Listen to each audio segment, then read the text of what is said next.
जी अलहमदुलिल्लाह अस्सलाम वालेकुम गैस क्या हाल है जी। अलहमदुलिल्लाह जी बड़ा शुक्र है जी अल्लाह का। मैं घर आया तो मैनू बड़ी खुशी हुई जनाब।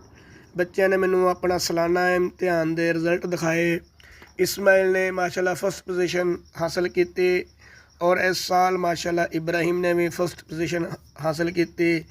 अल्लाह का शुक्र है जनाब। अल्लाह ने बड़ा करम किया, फजल किया। तमाम दोस्तों को दरखास्त है दुआ करो अल्लाह पाक सब मुसलमानों के बच्चों को कामयाब करे और जितने भी गैर मुसलमान के बच्चे अल्लाह उन्होंने हदायत देवे जी। उन्होंने हदायत देवे, उन्होंने भी अल्लाह कामयाब करे।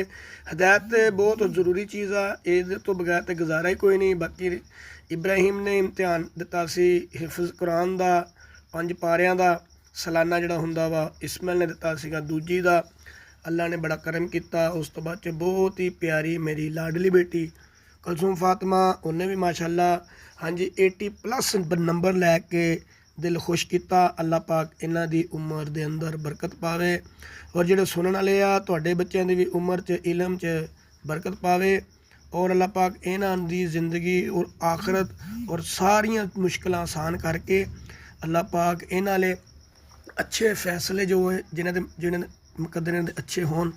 अल्लाह रब्बुल आलमीन इन्हां नूं खुशियां अता फरमाए और बेहतरीन इन्हां दी जिंदगी होवे आखरत भी।